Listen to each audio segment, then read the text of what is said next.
Hey folks, and good morning, or afternoon rather, that's probably when you're seeing this. I'm going to go through two examples of polynomial division, which we went over in class today. The first will be a pretty straightforward one. The second will have one small adjustment to it. So today we went over a way of defining polynomials that use what was called an area model.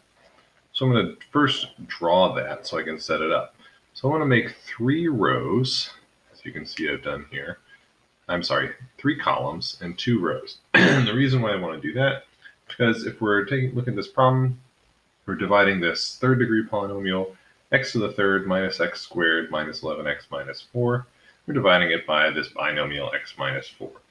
And that's what I'm going to put in the rows. So that's why I only need 2 rows here. The way that you start is you take whatever that first term is and you put it in the very first box, x to the third. Okay, and so in order to continue, we need to figure out what should go up here. And to do that, we look at our answers. We think about what's in the boxes as answers, and then what's on the outside is things being multiplied together to give us this as an answer. So you know that there's something, and we're multiplying by x to get x to the third. The only thing that can do that is x squared, right? X squared times x gives us x to the third power. Once we've done that, the next step is to fill in any other boxes we can. And we can do that by taking our new answer of our new value of x squared and multiplying it by -4. And that tells us what's in this second box here, right? Because you can think about this as the width of this box being x squared and the height being -4. Okay, so now what goes in this box, we've multiplied these two things together. Next step is to check to see if this -4x squared matches what's in our original polynomial. It doesn't, right? So this -4x squared and -x squared are not the same thing. We want to make sure they're the same. So in the next column, we're going to put something that makes them equal. Okay, so we have -4x squared. We're going to add 3x squared to give us -x squared. That's how we could figure out what goes there.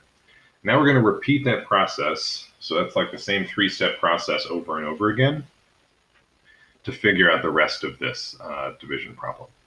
So we know that we have x times something gave us 3x squared.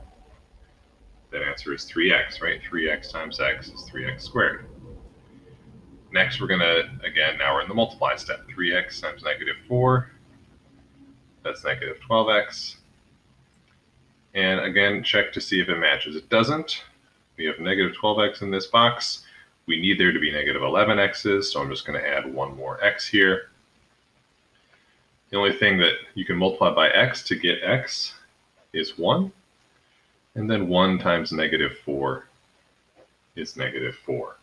Okay? And this match, so there is no remainder. And so our answer is x squared plus 3x plus 1 is what we figured out across the top here. And what this also means, because there was no remainder, it means that x minus 4 is in fact a factor of this original polynomial. So we have our answer in there, and we can also say x minus 4 is a factor because there is no remainder.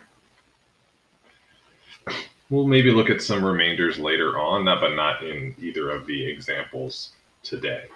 Okay. The next problem we're going to look at is a little bit different. So you can see I've got a bunch of problems here. I'm just going to pick another one for us to do. And this one will be x squared, x to the third rather, minus 9x plus 8.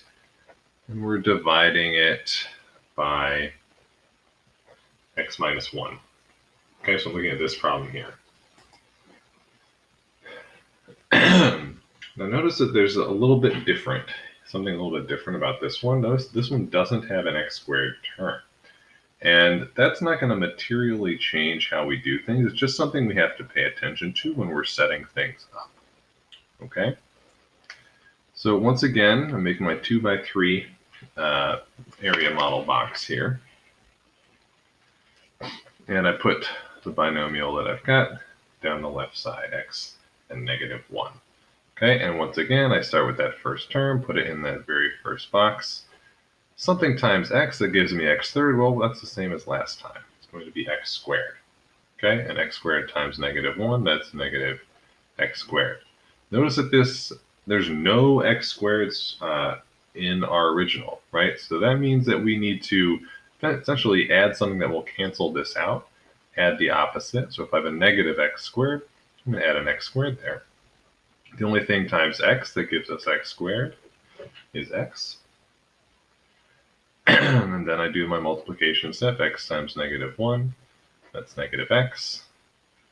There are negative 9 x's in our original polynomial, so I need to have negative 8 more of them. And that means that this term up here is negative 8. Negative 8 times negative 1, that's positive 8. That matches, so there is not a remainder. Final answer is what I have written across the top here, x squared plus x minus 8. And we can also say that x minus 1 is a factor because there is no remainder.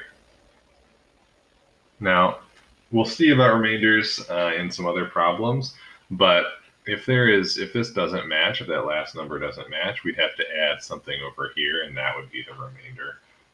But in each of these, we were able to divide evenly and decide that that number is in fact a factor.